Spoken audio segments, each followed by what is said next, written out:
Yashoda Nandana Brajajana Ranjana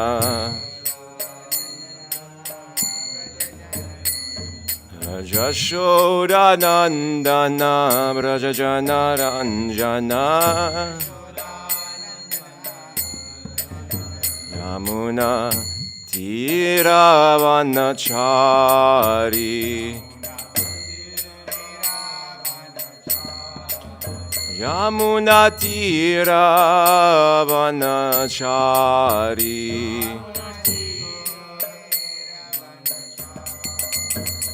Jaya Radha Madhava Jaya Kunja Bihari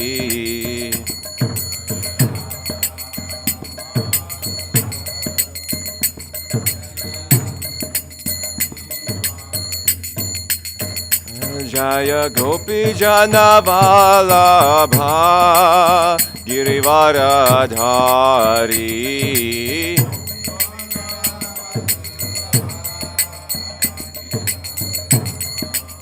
Yashoda Nandana Brajajana Ranjana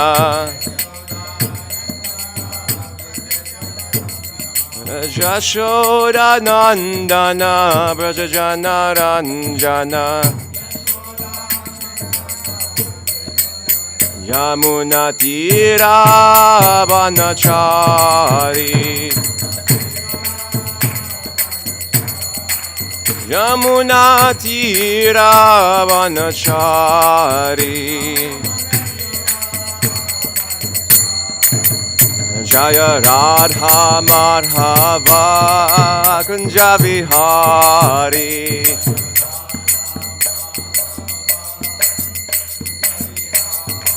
Jaya Radha Madhava Kunja Vihari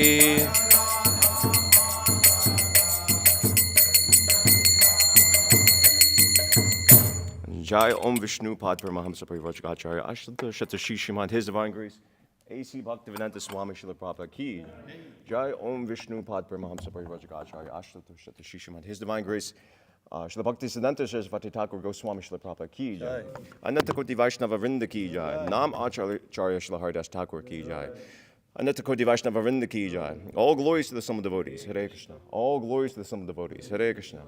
All glories to the sum of devotees. Hare Krishna. All glories to Sri Guru and Sri Gauranga. All glories to Srila Prabhupada.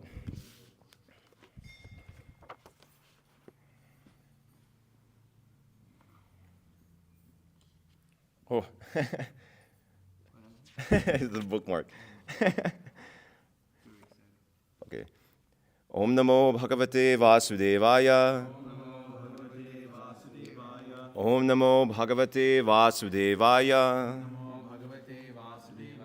Om Namo Bhagavate Vasudevaya. Reading from Srimad Bhagavatam, Canto 3, Chapter 1, text number 17. Okay, yeah. Saha Nirgataha Kaurava Punya Labdhaha Gaja Ahvayat Tirtapadaha Padani Anvakramat Punya Shikirshaya Urvyam Adishtitaha Yani Sahasra Murtihi.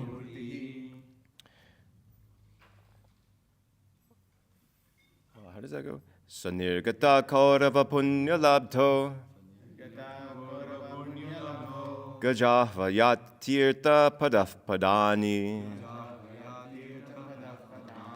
Anvakramat Punya Chikirshayo Orvyam Adhishtito Yani Sahasramurtihi Sanirgata Kaurava Punya Labdho Gajahvayat Tirta Padaf Padani Anvakramat punya chikirshayorvyam Adishtito yani sahasramurtihi Sanirgata kaurava punya labdho Gajahva yat tirtha padani Anvakramat punya chikirshayorvyam Adishtito yani sahasramurtihi. Please repeat. Sanirgata kaurava punya labdho Gajahvayat tirtha padani Anvakramat punya chikirshayorvyam Adishtito yani sahasramurtihi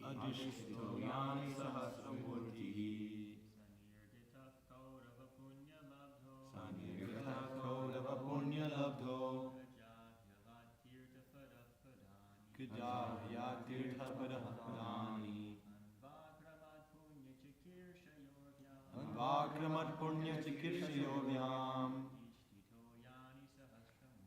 Adishtito yani sahasramurtihi. Mataji's. Sanirgata kaurava punya labdho Gajahvayat tirtha padani Anvakramat punya chikirshayorvyam Adishtito yani sahasramurtihi. Sanirgata kaurava punya labdho Gajahvayat tirtha padani Anvakramat punya chikirshayorvyam Adishtito yani sahasramurtihi. Saha. He. Vidura. Nirgataha. After having quit. Kaurava. The Kuru dynasty. Punya. Piety. Labdaha. So achieved. Gajahvayat. From Hastinapur. Tirthapadaha. Of the Supreme Lord. Padani. Pilgrimages. Anvakramat. Took shelter. Punya. Piety. Chikirshaya. Desiring so. Urvyam. Of high grade. Adishtitaha. Situated. Yani. All those. Sahasra. Thousands. Murtihi. Forms.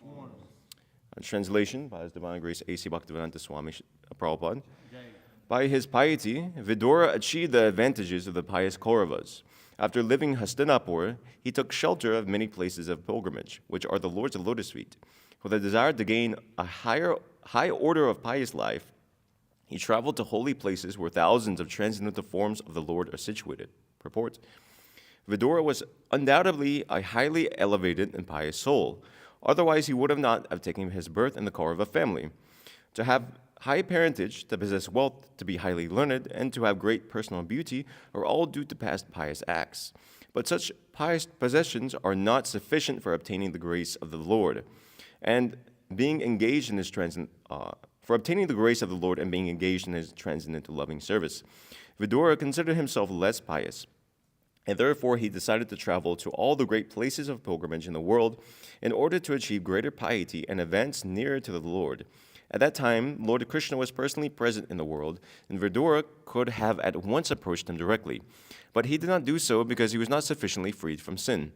One cannot be 100% devoted to the Lord unless and until he is completely free from all effects of sin. Vidura was conscious that by the association of the diplomatic Dhritarashtra and Duryodhana, he had lost his piety and was therefore not fit to associate at once with the Lord. In the Bhagavad Gita, this is confirmed in the following verse, Yesham dvantakatam papam jananam punyakarmanam Te dvanda moha nirmukta bhajanti mam dridha vrtaha. Persons who are sinful asurs like Kamsa and Jarasandha cannot think of Lord Krishna as the Supreme Personality of Godhead, the Absolute Truth. Only those who are pure devotees, those who follow the regular principles of religious life, as prescribed in the scriptures, are able to engage themselves in Karma Yoga and then Jnana Yoga, and then, thereafter, by pure meditation, can understand pure consciousness. When God consciousness is developed, one can take advantage of the association of pure devotees. Syan mahatsivya vipraf punya tirtha nishevanat. One is able to associate with the Lord even during the existence of this life. Places of pilgrimage are meant for eradicating the sins of the pilgrims, and they are distributed all over the universe just to give facility to all concerned for attaining pure existence and God realization.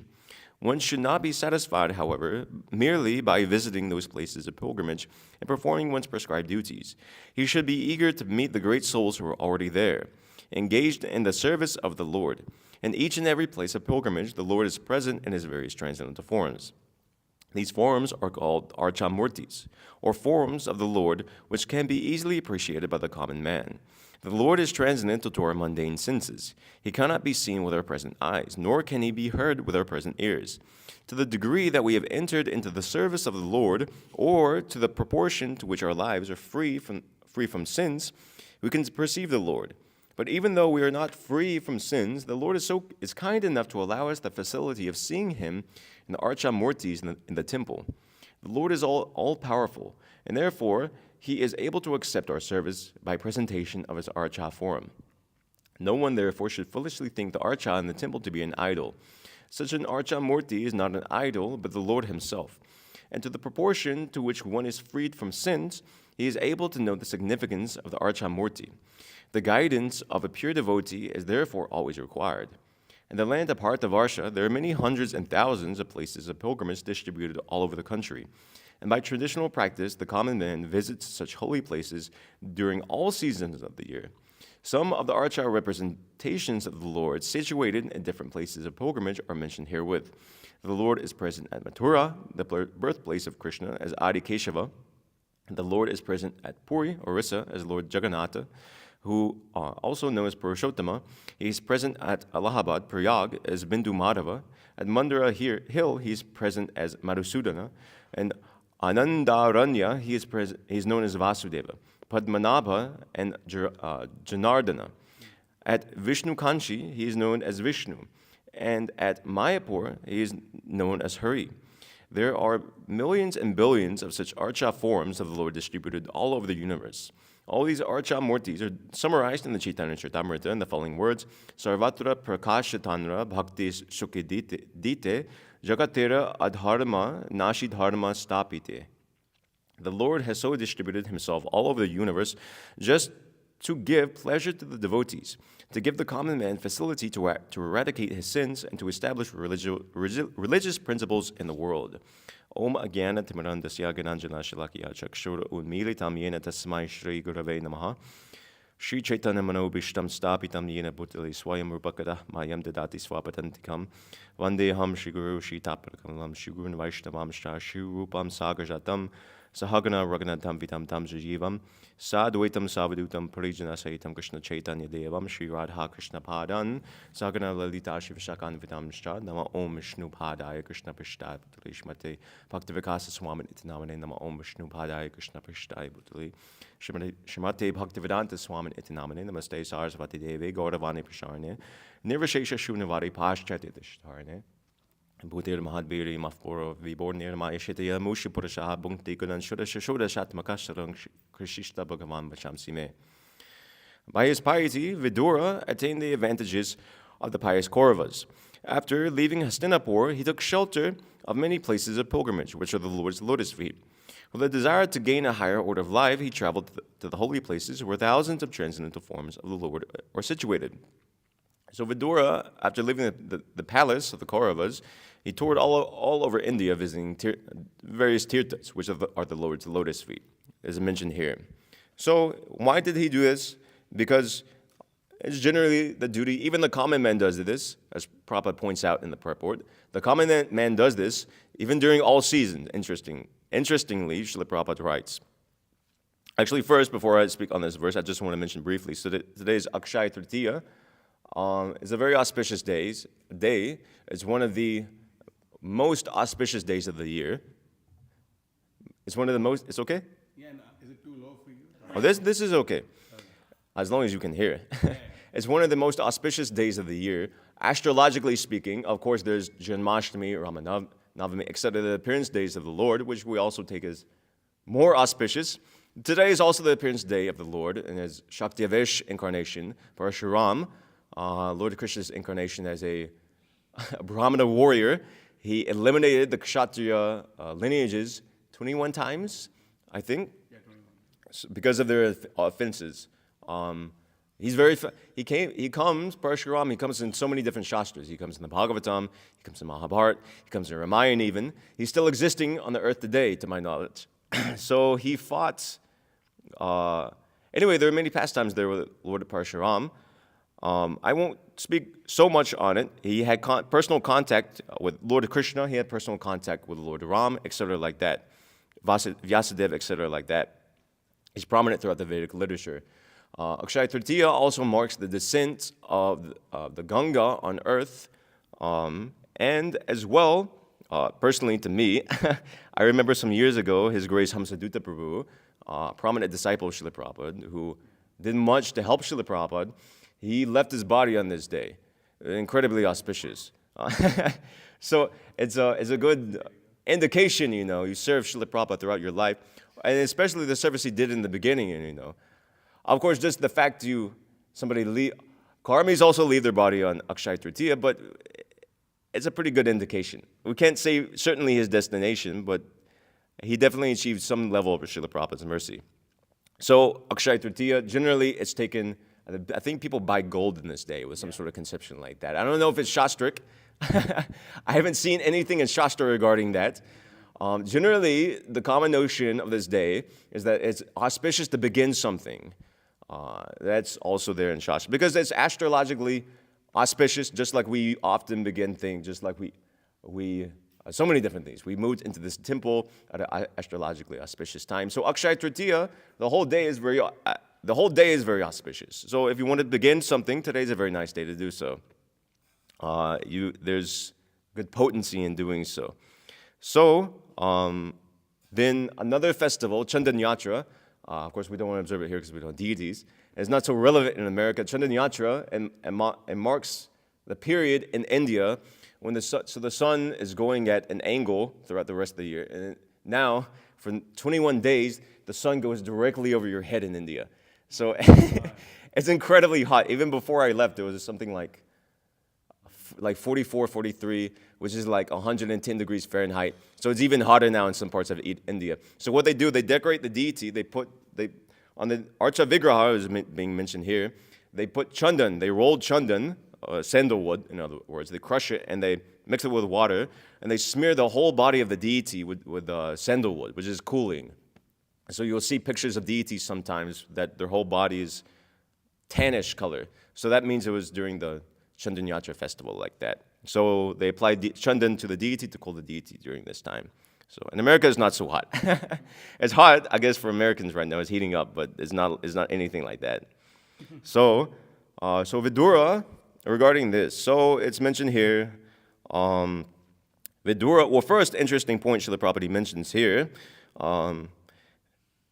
Well, one thing is that Vidura, he visited many different places of pilgrimage, and then he came back, and then, I think it was Yudhishthira Maharaj, he said this verse to him, Bhavat vida bhagavatas tirtha bhuta svayam vivo tirti kurvanti tirtani svantastena gadaprita. That although Vidura went to so many different pilgrimage places, Vidura himself was the pilgrimage place. Actually, he's more significant than the pilgrimage places, because the saints of his caliber, there are two different translations Srila Prabhupada gives. When in the Bhagavatam, saints of his caliber are themselves tirtas. He himself is a tirta, but also different translation in Chaitanya Charitamrita, Vidura is able to purify the places of pilgrimage because he carries Lord Krishna within his heart. Generally, Srila Prabhupada would often explain, quoting this Yasyatma Buddhi Datake Swati Kalatra Bhoma Ijyati, the Tirtha Salile, na Eva Chij, that generally people go to, is that right? That Chit, I guess technically. Generally people go to places of pilgrimage, they take a bath. And the Tirthas, they absorb this, they don't go just into the ether. The Tirthas absorb those, that papa, those sins of the people in general. And they become overburdened. So saintly people, by their visiting different Tirthas, they themselves, by their piety, by their purity, they purify the places of pilgrimage themselves. So Vidura, he was, although it's not mentioned here directly, he was going to different pilgrimage places to purify himself, but already he was a devotee of the Lord. He's Yamaraj. From the beginning, he's a devotee. So he himself was able to purify different places of pilgrimage. That was his blessing upon the different Tirthas. Of course, also simultaneously, Vidura's blessings that he was able to go to the different Tirthas. Because the Tirthas, they're mentioned here as being the Lord's lotus feet. So Vidura, he took, upon leaving home life, what did he do? It's mentioned here, Gajavayat from Hastinapur, Tirtha Padani. He took shelter, literally you could interpret it as, he took shelter of the Lord's lotus feet by going to different Tirthas. He didn't seek, he left home life and he took complete shelter of the Lord directly. So this can be understood from this. So, Srila Prabhupada mentions here, the first point in his purport, to have a high parentage, possess wealth, to be highly learned, and to have great personal beauty are all due to past pious acts. But such pious possessions are not sufficient for obtaining the grace of the Lord and being engaged in this transcendental loving service. Vidura considered himself less pious. Well, first, this Srila Prabhupada is quoting here, this Janamai Shvaya Shudashib here, etc., that just having these material opulences, they don't qualify one to satisfy the Lord. Prahlad Maharaj, he similarly says, Manye Dana Bijana Rupa Tapaushito Jas, Tejaf Prabhava Balapaurisha Puri Yogaha, Nara Danayahi Bhavanti Parasa Pumso. So you can be very strong, you can be very beautiful, you can be very learned, you can be very austere, you can be very wealthy, you can be very beautiful. But just having these things, you can't satisfy the Lord with these things. The demigods had these things. In fact, the demigods, they approached the Lord Nrsimhadev and they offered such nice prayers. Yeah. Prahlad Maharaj, he says, Satvai katana katayo vachasampravahehe. From the demigods, they're situated completely in the mode of goodness, not purified goodness, but material mode of goodness. And from their mouths are coming streams of nectar, nectarian words. And who am I, who am born in a demoniac family, he prays like that. But he says, Bhaktyata tosha bhagavan gajyutapaya. Although one may possess all of these qualities, high learning, etc., still one can't satisfy the Lord. But Gajendra, who had none of these things, maybe he was a little strong because he was elephant. Actually, in comparison to the demigods, Gajendra had no strength whatsoever. But he was able to satisfy the Lord because Bhaktya Tatosha Bhagavan Gajutapai. He possessed Bhaktya, he possessed Bhakti. So none of these qualifications which the demigods possessed, even though they're also devotees, it's just to make an example. Even though one may possess all these things, still the Lord isn't able to be satisfied. But by devotion, the Lord is able to be satisfied. So Srila Prabhupada is making that point here. So Vidura, he possessed all these things. He was highborn. He was born in a Kaurava family, aristocratic family. He was highly learned. He was, before his birth, Vyasadeva benedicted his mother, or his father, I forget exactly, that this child would possess, whereas he cursed the son, who came to be Dhritarashtra to become blind because of the situations of his conception. He blessed Vidura that this child will be incredibly learned. He will be very intelligent. His intelligence will be unparalleled. And Vyasadeva himself is giving this benediction, Vyasadeva himself, he possesses such immense intelligence, So Vidura was very intelligent. Therefore, as Mahotsaprabhu was mentioning the other day, the whole time, Vidura was giving good advice to the court of the Kauravas, to Dhritarashtra, Duryodhana specifically. Never was Vidura wrong in any circumstance, actually. Always his advice was good. The Pandavas understood this. They would follow the advice. When they were still in the court of the Kurus, they will they will respect Vidura. They will look towards his advice. Vidura many times saved the Pandavas, just like when the Pandavas were going to the house of Lak, Vidura, he warned the Pandavas that, first indirectly and then directly, he sent a messenger that this house you're going to, he spoke some cryptic words, but basically telling them that this house you're going to, the Duryodhana plans to burn it down to the ground and kill all of you. So Vidura, he's perceptive, he's very intelligent, he's very sharp. Not only that, he's highborn, as I was mentioning. Bodily beauty, generally those who are born in royal families, all these things come together, high learning. Wealth, of course he was wealthy, he was within the Kuru dynasty. And bodily beauty, generally aristocracy, because of their piety of taking birth in such a family, generally they're very beautiful as well, at least in their youth. So, although we don't know, there's not a description to my knowledge, we can understand that Vidura probably was also very beautiful by his bodily form. But still, although he possessed all these things, still he considered that he wasn't pious enough. Vidura considered himself less pious, and therefore he decided to travel to all the great places of pilgrimage in the world to achieve greater piety and advance nearer to the Lord. So he considered himself sinful. And actually, the way Srila Prabhupada is writing this purport, it seemed that Vidura did have some sin, because Prabhupada is quoting here, Yeshem Tivan Antakatam Papam, etc. like that. So, if we take it that Vidura did have some sin, so he went to these places of pilgrimage to take shelter of them, to relieve him, perform penance, austerity, etc., to gain some piety, and to relieve himself of sin. Otherwise, as long as one is sinful, and specifically is mentioned here, Vidura was conscious about that by the association of the diplomatic Dhritarashtra and Duryodhana, he had lost his piety, and therefore he was not fit at once to associate with the Lord. So the interesting point here is that by the association of Dhritarashtra and Duryodhana, Vidura became unqualified, apparently, to gain Krishna's association. It disqualified him from, I don't know, you could, not necessarily devotional service in general, but certainly from seeing the Lord, as mentioned here. And Srila Prabhupada continues, he quotes this, Yesham dvantakatam papam jananam punyakarmanam te dvantava mohanir mukta janti mam drita vrataha. And he says, persons who are sinful asurs like Kamsa and Jarasandha cannot think of Lord Krishna as the Supreme Personality of Godhead. They saw Krishna as the Supreme Personality of God, meaning they saw Lord Krishna himself, but they didn't see Lord Krishna as the Supreme Personality of Godhead. Jarasandha, he was defeated by Lord Krishna some ridiculous amount of times. Still, he couldn't understand that this person is God. This is the Supreme Lord himself. And Kamsa, he may have seen Krishna, he saw Krishna as death personified, actually, is mentioned in the Bhagavatam, but he never understood that Krishna, although Krishna was killing so many of his demons, even from an early age, he was performing superhuman acts. Kamsa, he couldn't understand that Krishna was the Supreme Personality of Godhead. He was thinking of Lord Krishna, as mentioned elsewhere in the 7th canto, 1st chapter.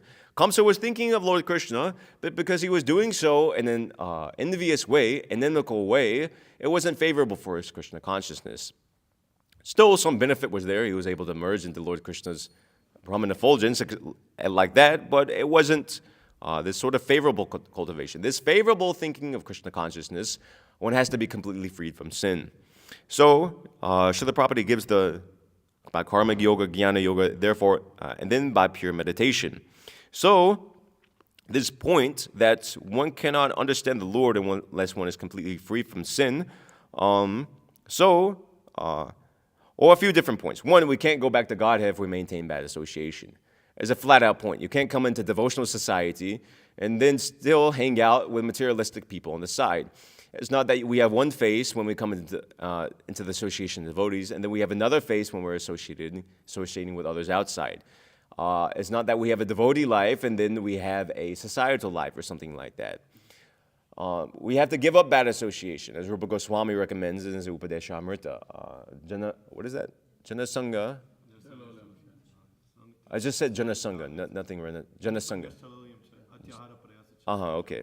So giving up this Jana Sangha, this worldly association, it destroys devotional service, actually. It's very, very bad. Of course, actually, if you look at the life of Vidura, More or less, he was giving his association, actually. He wasn't so much taking the association of Dhritarashtra or Duryodhana. More or less, he was giving the association. But to set the example, he's acting like this and he's thinking like this. So, similarly, we see, as another good example, is that in the Chaitanya Charitamrita, it's described, or the Chaitanya Bhagavata, I forget. Definitely Chaitanya Charitamrita is mentioned, at least in short form, if not longer form. The Mukunda Datta, the singer of the Lord Chaitanya, he was forbidden to see Lord Chaitanya. Although Mukunda was very dear to Lord Chaitanya, Mukunda had a tendency to go out and associate with impersonalists, Mayavadis. He would go to a different one assembly and he would hear Yoga Vashishta explained. Yoga Vashishta is a Mayavadi text, impersonal text. And so when he would come into the association of devotees, he would, he would behave as if a devotee, associate with the devotees, speak on devotional topics. But then simultaneously he would go outside and hear Mayavadis like this. Lord Chaitanya, he understood this. And he wasn't satisfied with Mukunda. So when Lord Chaitanya, he was displaying the Mahaprakash pastime, which means Lord Chaitanya was sitting on Lord Vishnu's Simhasan and he was displaying his different opulences. He was revealing himself, actually, to be the Supreme Personality of Godhead. He was calling all his associates forward and blessing them, showering his mercy upon them. But then he wouldn't see Mukunda. Somebody said, will you see Mukunda, Lord? And Lord Chaitanya said, I don't want to see his face. What is that? I forget exactly. I'm paraphrasing. He speaks sweet words to me, but then he turns around and he slaps me. Something like this, Lord Chaitanya said. So, why? Because he was going to the association of Mayavadis, simply put. So, okay. In the Chaitanya Charitamrita, so it's described there that Mukunda, then Lord Chaitanya, he said that I won't see Mukunda, he won't have my darshan for millions of births. Something like this. I forget exactly the number. Then Mukunda, hearing this, he became very ecstatic and he began dancing and chanting that, he will see me, Lord Chaitanya will see me. After millions of births, at least finally, at one point in my existence, my material existence, I'll see Lord Chaitanya. Lord Chaitanya, upon hearing this, it's described in the Chaitanya Charitamrita, then he became compassionate upon Mukunda. But in the Chaitanya Bhagavat, there's another detail. That it wasn't just because Mukunda became happy that he will see Lord Chaitanya. Mukunda, specifically within his mind, he made the resolution that he will no longer associate with Mayavadis. And of course, Lord Chaitanya is Paramatma, he's Antaryami. When he understood this resolution of Mukunda, then he showed compassion upon Mukunda. So because Mukunda resolved to give up bad association, then he gave him the Lord's mercy. And of course, the rest of the pastime is there. Then the Lord called for Mukunda came before Lord Chaitanya, etc., like that. But it's because Mukunda gave up the association, because Mukunda had bad association, it disbarred him from receiving Lord Chaitanya's mercy. And when Mukunda gave up, he made the resolution to give up the association, specifically of Mayavadis. It allowed him to advance in devotional service. Specifically, the association of Mayavadis is very, very terrible. It's horrible, actually. There's one song by Bhaktivinoda Thakur, Vishaya Vimudha Ar Mayavadi I just forget the rest of it. A long time ago, I memorized that. So anyway, the English, Bhaktivinoda Thakur, he says there's two people who are against Lord Krishna, or Bahir Mukha, who have turned their face away from Lord Krishna. That's a Vishayi, materialist, somebody who's engaged in sense-corrective karmi, generally. And then there's the Mayavadi. And then he says, of the two, Bhaktivinoda Thakur is singing, I consider the Mayavadi much worse. Because if the Vishayi, if he gets the association of devotees, his heart will be changed. But the Mayavadi, his heart is like a thunder, is like stone. Even if he gets the association of devotees, he won't change. His heart, he may speak Diktar Krishna Seva Shravana Kirtan. He may hear topics of Lord Krishna. He may speak about Lord Krishna. He may even offer prayers about Lord Krishna. But those prayers, that hearing about Lord Krishna, that chanting about Lord Krishna, is like thunderbolts in Krishna's body. He doesn't accept such a thing. So, I forget the Bengali. Actually, it's relevant. It'd be nice to quote. But Bhaktivinoda Thakur, he has a section within his Sharanagati series, Bhakti Pratikula Bhav. And he makes a whole list. Bhakti Pratikula Bhav means that which is unfavorable to devotional service, that which is destroys devotional service, basically. Just like we have the song Shuddha Bhakata Charana Renu. So, the dust of the lotus feet of pure devotees is favorable for devotional service. So similarly, Bhaktivinoda Thakur, he gives the opposite. A list of things which are unfavorable to devotional service. And he says the thing which is the most unfavorable for devotional service, which surpasses everything else, which is unequaled, is the association of Mayavadis. Therefore, Bhaktivinoda Thakur, he says, he prays to the Lord, please let me never have the association of Mayavadis. So specifically, of course, Vidura wasn't in the association of Mayavadis, but he may as well have been, because with Duryodhana, he was as envious as a Mayavadi. He was completely envious of Lord Krishna. Mayavadis, we disparage Mayavadis. Why? Because they don't recognize the Supreme Lord, form of the Supreme Lord, and everybody's envious of Krishna, but Mayavadis, they're envious to the superlative degree. So similarly to Duryodhana, although I don't know, it's not mentioned specifically he was a Mayavadi, but he definitely exhibited envious towards Krishna, and even worse, envy towards the devotees of Krishna to an extremely high degree, especially towards Arjuna. So like this, because this is a very important point that's brought out here, that the proper association, Syan Mahatsevya Viprah Punya Tirtan Shevanyat, one is able to associate with the Lord even during this existence, if one associates with good association. So, these places of pilgrimage, which constitute the other half of this purport practically. So, Vidura, he went to many different places of pilgrimage. I don't know where. Maybe it's mentioned elsewhere in the Bhagavatam that I've missed, or Mahabharata. But it's said generally here, what is that? Sahasra Murtihi. Though he went to those places, Adishtito Yani Sahasra Murtihi. Those places which contain thousands and thousands of forms of the Supreme Lord. And actually, it's a fact. Srila Prabhupada says here in Bharatavarsha, India, there are many hundreds and thousands of places of pilgrimage distributed all over the country. Even within a single city in India, there can be hundreds and hundreds and hundreds of temples. Hundreds and hundreds of Vishnu temples, and then on top of that, there's so many other temples, demigod temples, etc., like that. But specifically, we're talking about Archamurti, the form of the Lord, which can be easily appreciated by the common man. So, Srila Prabhupada is making this point that common point has been covered in previous classes. Srila Prabhupada often speak on this. To the degree that we have entered into the service of the Lord, or to the proportion to which our lives are freed from sins, we can perceive the Lord.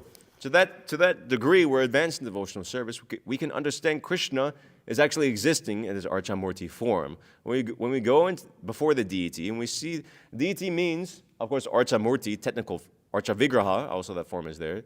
Technical term, it refers to installed deity, etc., like that. Not that there's such a thing as an uninstalled deity. But installed deity made of brass, wood, tin alloys, etc., like that. Different forms of the Lord. But, and there are different rules for worshiping this, of course, but also the Lord is not different from his picture form, just like we have pictures here. It's not that the form of the picture is any less potent than the form of the Archamurti, or is any less potent than Krishna himself. It just depends upon our, as Maharaj was quoting yesterday, just like it depends on your perception. Based upon your perception, if you're perceiving that this is just some pictures, then Krishna will reciprocate with you just as some pictures. But if you understand through knowledge that the pictures are not completely non-different from Krishna, then he will reciprocate with you on that basis. Maybe not immediately. Of course, he's also a person. He's not obligated to do so, but in due course of time.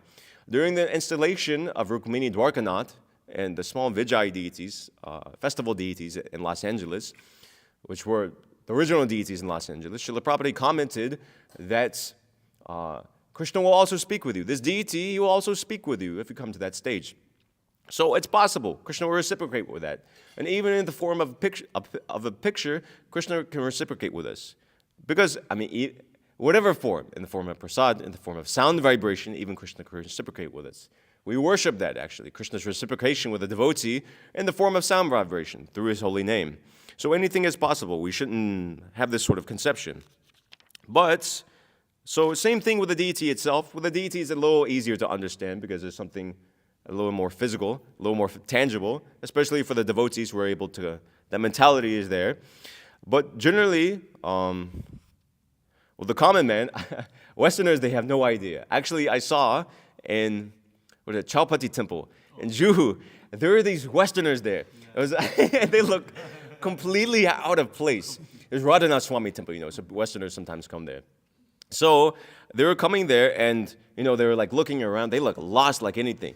And then they came in the temple room and they were like, the temple, it's a very colorful temple room, They have paintings everywhere. It's very ornate. They were like looking around and I was like watching them and they were looking at everything except the deity. They didn't understand. They didn't understand the main point of not just the temple room, of the whole temple, actually, of what all the devotees are doing there. The whole point is the deity, and they didn't recognize the deity.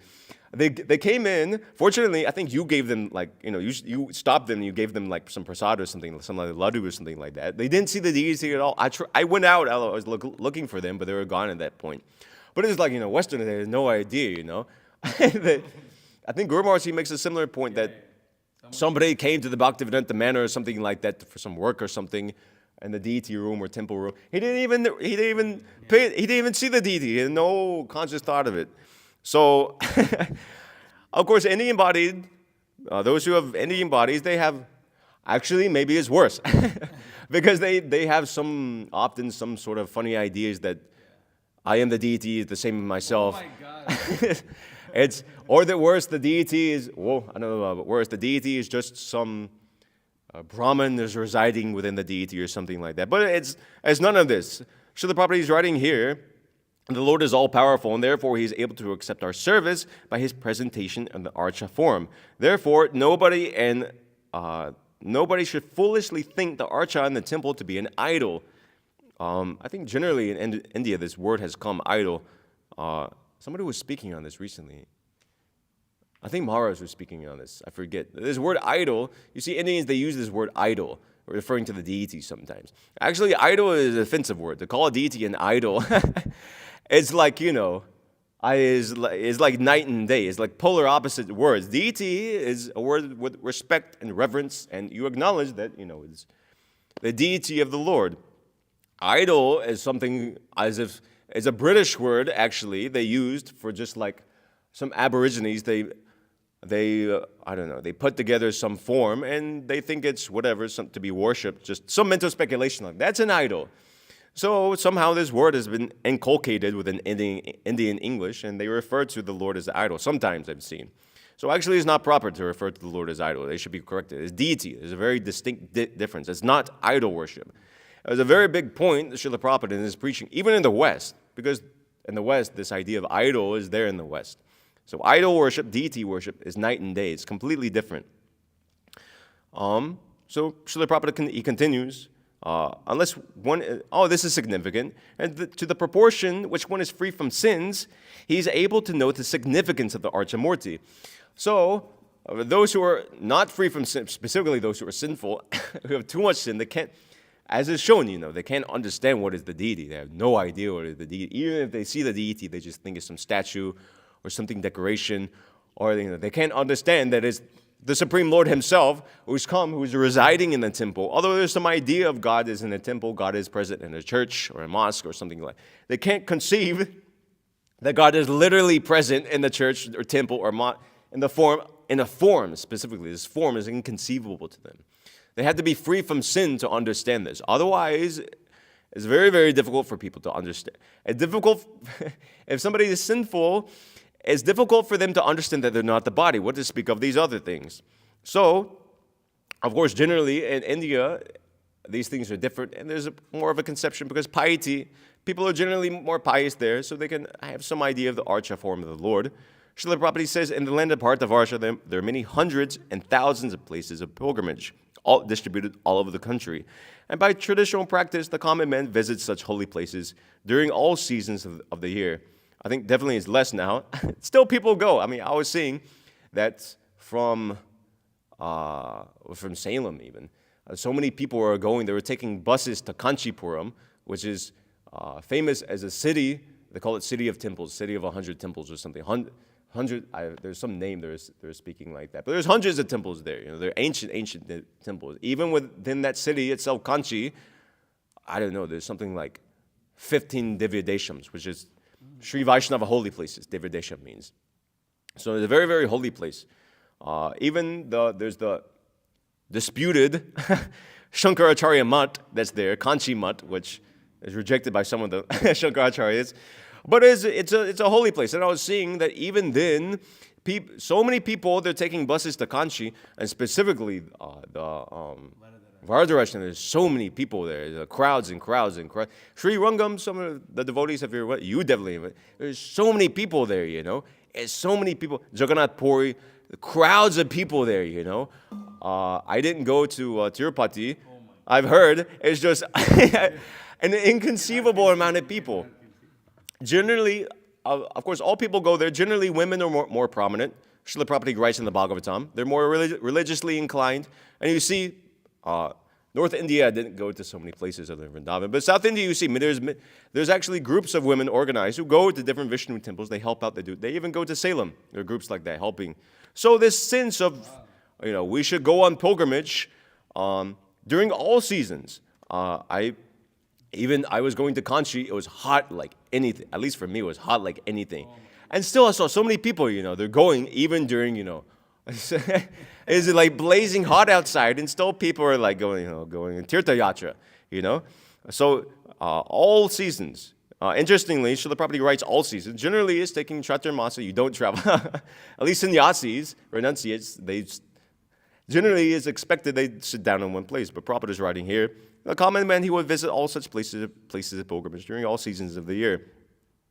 And of course, traditionally, it was done by walking, visiting these different. Actually, presumably, Vidura is going to different holy places.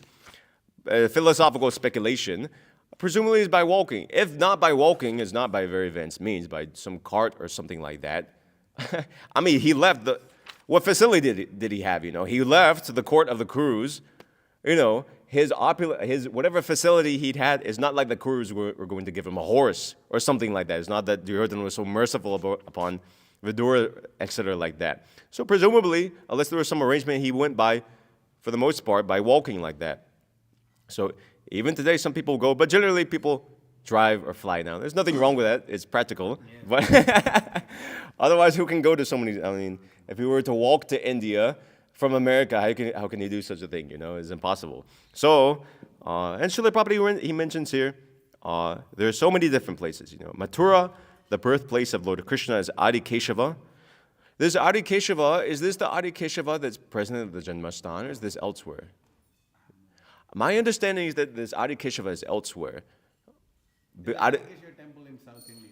There's an Adi Keshava temple because there's the Keshavaji Gaudiya Mutt that Srila Bhaktisiddhanta Saraswati Thakur, I think he established that. Maybe it was his disciple.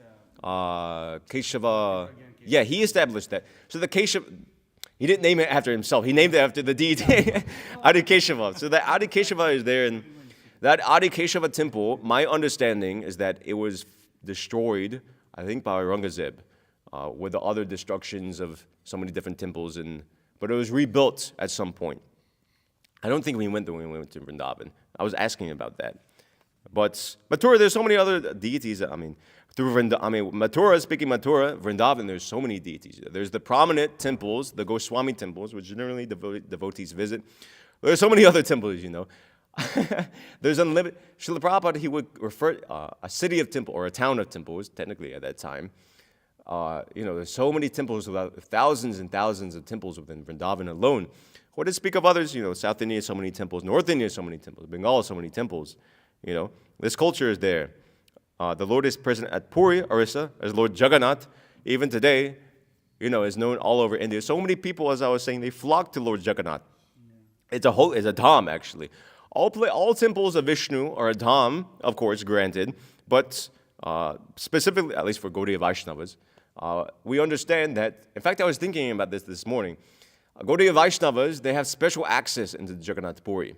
Otherwise, generally, Isn't it? Otherwise, generally, it's not understood. Vrindavan, I was thinking like that, in Vrindavan, I could, not, not that I'm some elevated like person or something like that, but you could feel there's a special energy in Vrindavan, Mayapur, there's a special energy in Mayapur.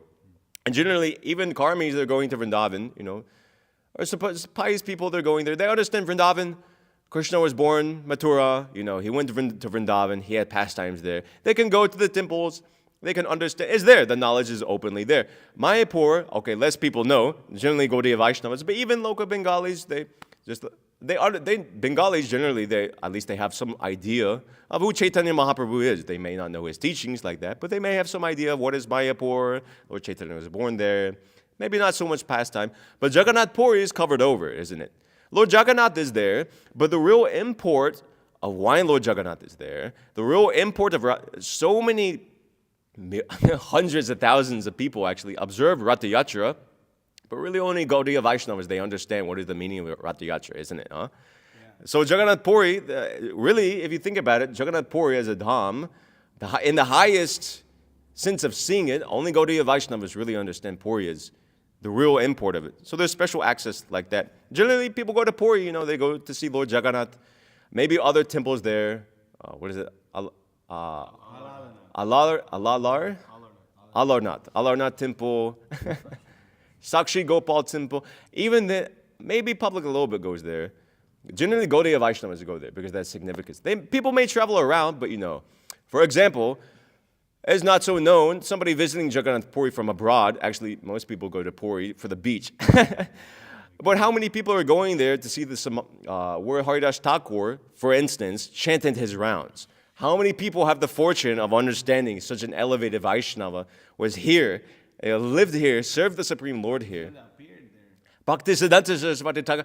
Even though the Ratha Yatra goes directly past it, how many people are thinking, like that? How many people are thinking Lord Chaitanya, he lived here? Well, generally people know, but they may not understand. For instance, that Lord Chaitanya, his place of disappearance, for example, etc. Tota Gopinath Temple, etc. Like this. So, yeah, Gambhira, what to speak of that? Even we didn't see that. We had a nice explanation. Actually, this Gambhira, we saw it, but we didn't see the. So what? I don't know if did they explain when they came back about the Gambhira? Really, you didn't know that?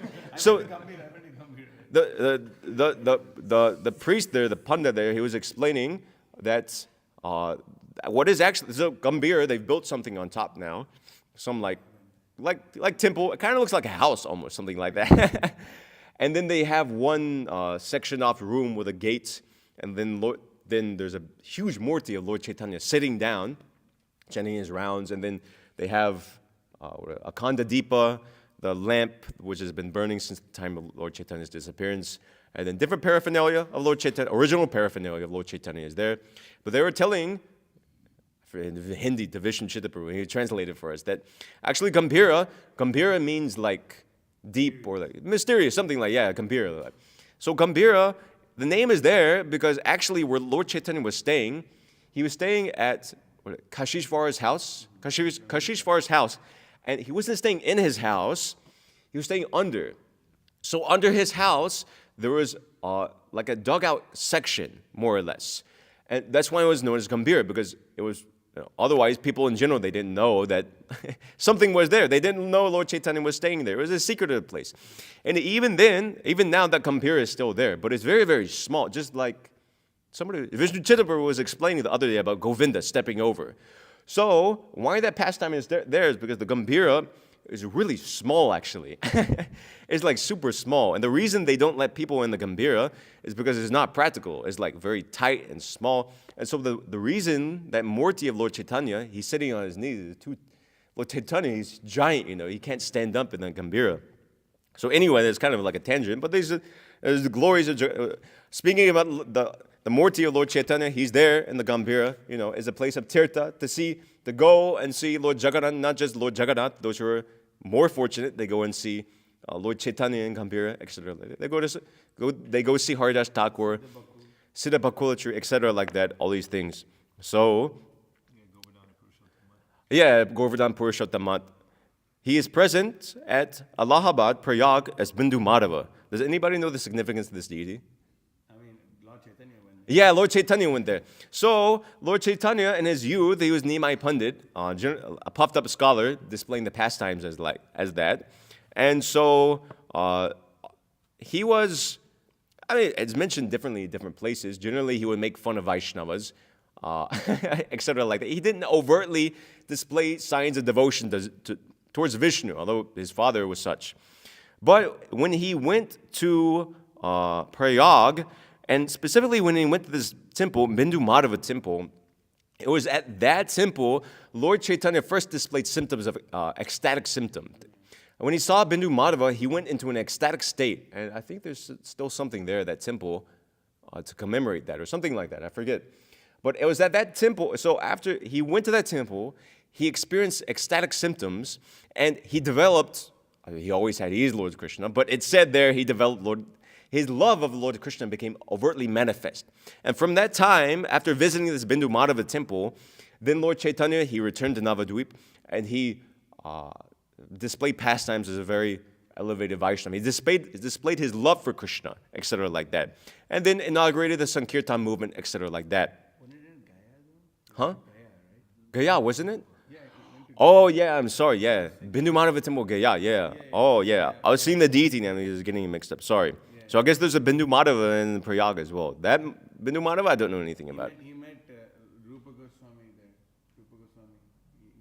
Prayag, he met Rupa Goswami and Sanatana Goswami in Prayag. They went to meet him anyway. Yeah, I'm getting it mixed up, yeah. So this Bindu Madhava, do you know anything about? No? I don't know it. Srila Prabhupada continues, he's present at Mandara Hill as Madhusudana. I don't know anything about that deity. Anandaranya, I don't know that place. He is known as Vishnu. At Mayapur, he is known as Hari. I've always wondered, but this is elsewhere mentioned. Srila Bhaktisiddhanta Saraswati Thakur mentions this.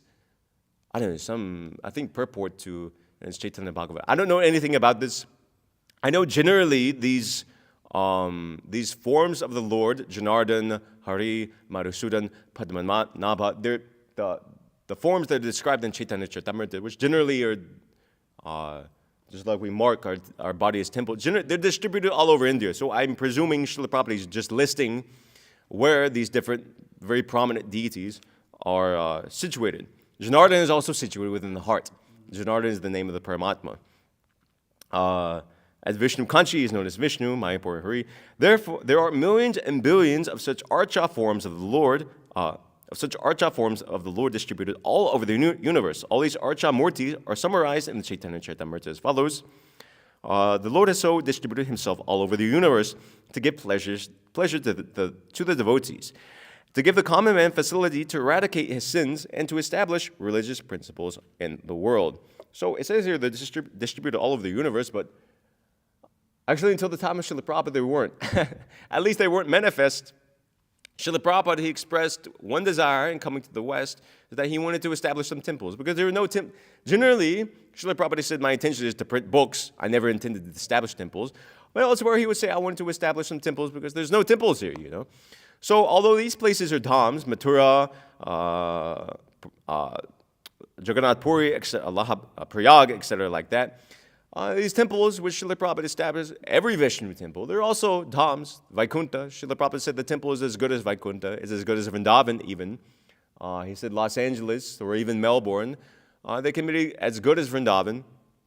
So Srila Prabhupada, he's distributed everywhere. He's brought these archa murtis all over the world for people to take advantage of, to come in the temple and see and to understand that God is not something impersonal. It's something, God is a person who has a form. I was just reading yesterday, there was one conversation between Srila Prabhupada and some Catholic, who was a Catholic monk who had joined the Hare Krishna movement, but then he left.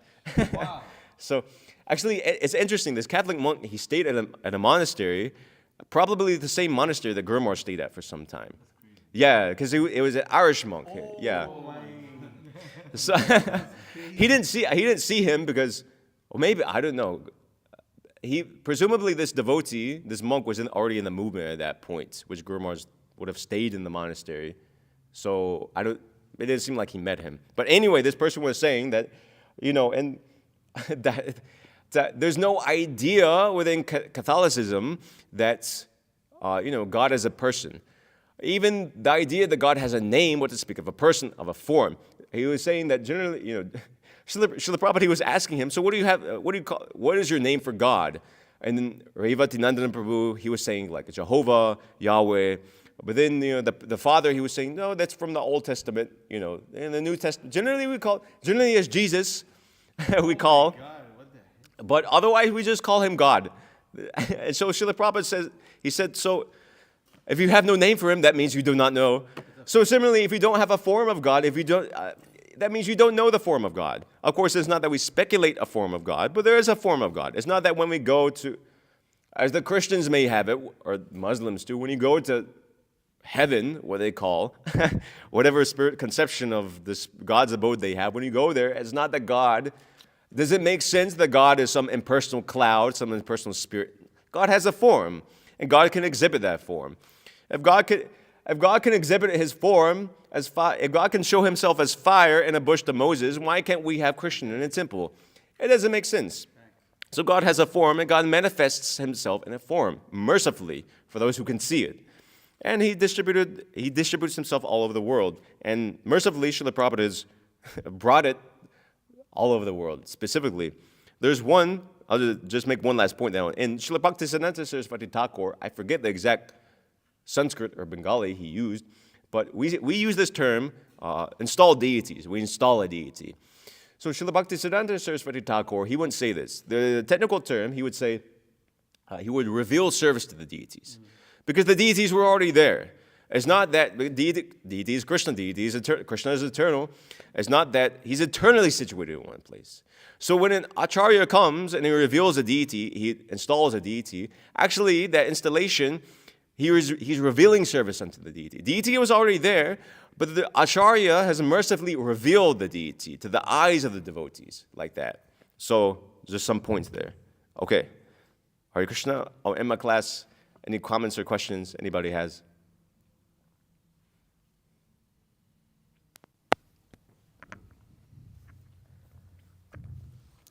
Hare Krishna. Well, so you're saying how, Puri is such a special place. Yeah. And Mahajan's Vyasa Puja lecture was saying that actually many people from India come to Puri because the fish in the ocean tastes way better than the fish in the river. Yeah. Uh-huh. He was saying that y'all were there for that class.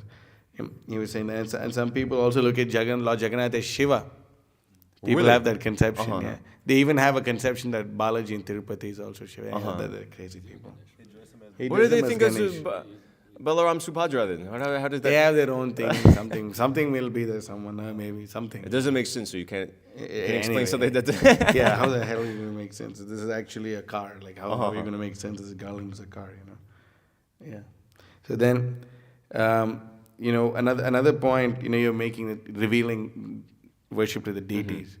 Mm-hmm. That Maharaj was also making this point, is that Krishna reciprocates with you however you want. Mm-hmm.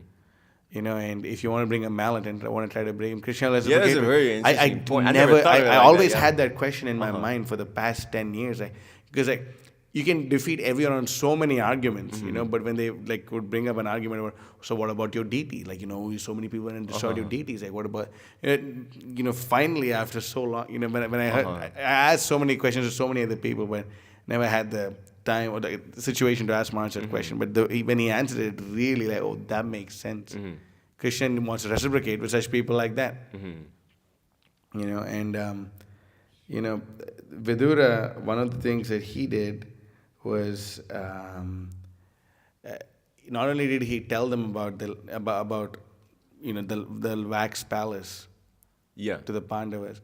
Apparently, there's a thing that one of the Malaysia languages, actually many people say that was actually English. Oh yeah, he spoke. Yeah. Actually, spoken English. in Malaysia Bahasa too. Yeah, and not just that. After the whole the Pandavas escaped, it was Vidura who actually arranged a boat for them to get on that and cross over and get in incognito.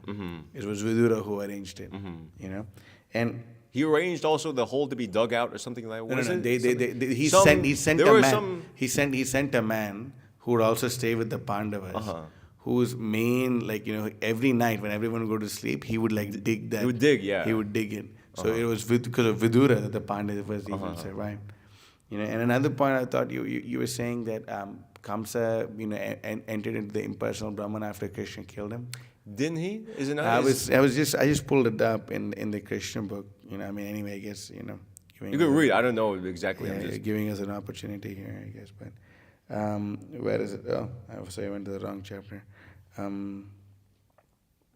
Over here in the Krishna book. generally there's the special characteristic of Krishna. Is that? Yeah, exactly. That's what I was thinking. Unless he's so unfortunate that he did. No, he ain't. Because in his past life, Kamsa was Kalanemi. It's killed by Vishnu.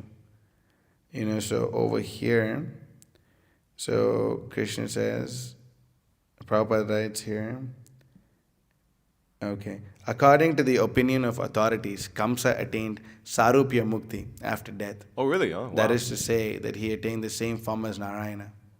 Vishnu. Wow, that's amazing. I mean, many of the demons that Krishna killed, they attained. Putana also, she became a mother in the spiritual world for Krishna. And Banasura also. Krishna loops off all his arms and leaves 4 arms for him to go to Vaikuntha. So like this, I think that's a special feature of Krishna that he gives him Sarupya Mukti. Sometimes it's stated that it's stated there, but actually it didn't happen. Shishupal, everybody in the Rajasuya assembly, they saw Shishupal merge into the Lord. But then he took birth again as Jagat Madhai, one of the two. Yeah, so. And also it's like... He's a special case though, of course. When they entered the body of... the transcendental body of Krishna, it's like an agency to transport them to the spiritual world. I see. Oh, yeah, somebody a long time ago was giving some detail like that. Yeah. I think I was in the same class with you at that time. That's probably how I remember. Yeah, I think you were explaining that. Okay, it's probably me. I forget. I was in the class with you. At some point in time, somebody explained that. I was in the class question with was you. there. But yeah, so so that point is there. That there is an agency. I remember reading it in some Acharya's commentary or something, Maharaj's lecture. So that's the different. I think that's Krishna's special opulence. Okay. Anyway. Anything else? And of course, another thing also because Kamsa was meditating upon him so much. Even what's his name, the fake Vishnu, Paundraka? He also attained the 4-arm Sarupya. form. Yeah. Oh, he was meditating on that, I guess. Yeah. he also that. attained the 4-arm He got what he form. wanted. Yeah. Prabhupada was writing in the Krishna book that he was meditating upon Lord Narayana with like the 4 arms and like the disc and all this and all that. So it's the end. It was even more amazing. It's in the Bhagavatam in the Rajasuya Yagya. Narada Muni is, out of his humility, he explains to Yudhishthira Maharaj that this hate is a more intense feeling than love. Yeah, it is. Yeah. And but of course, it's not this, favorable though. Hate is a more intense feeling than love. So like the intensity think of Krishna, of course. But on the spiritual platform, what can the hate of this material world compare to the love of the gopis? He was saying something like, he was more... Narada Muni was saying he was thinking of Krishna more intensely than me. yeah, exactly. Yeah, that he was out of his humility was saying that. And, another amazing thing is in this, one of Maharaj's lectures that he gave many years ago, I'm remembering it now. He says one of the Sri Vaishnava Acharyas, they comment from another point of view that, for Hiranyakashipu, he didn't really think so much about the Supreme Lord. He was just like, he hated Vishnu as like his family enemy, whatever. I see. But then Ravana, his consciousness of Lord Rama became even more intense, because of just being the whole thing. And as he was like, Ravana's army was slowly being destroyed by Rama, But Shishupal and Dantavakra, from the time of birth, they hated Krishna and they were always thinking of Krishna. And therefore that was the perfection of the remembrance of Krishna. And therefore Krishna killed them and they attained Sarupya. That was a... Anyway.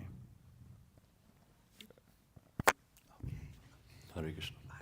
Prabhu, you made a point that Lord Chaitanya made fun of the Vaishnavas when he was young. I was wondering where that was. Do you know an instance of that? Because I heard in Guru Maharaj's lecture lecture on Gadadhar Pandit, that he acted very arrogant with like the smartas and like the mundane scholars, but he was always respectful to the Vaishnavas. Yeah. I could look in Chaitanya Bhagavat. I don't know exactly off the top of my head. Because as far as I remember, he would like help, he would do Vaishnav Seva.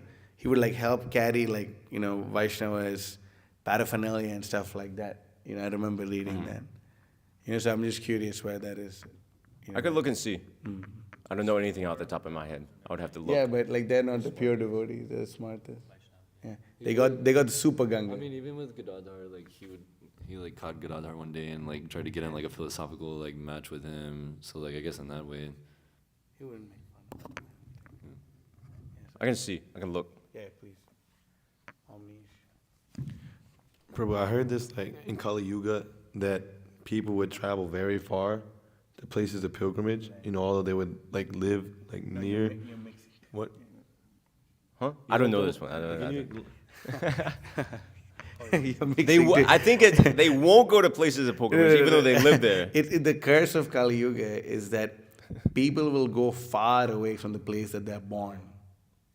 We can see that's why like so many Indians, including myself, have gone so far away from the place they're born. Curse for the Indians, blessings. I mean, it's like they go away from the. Usually, like you don't go away like from.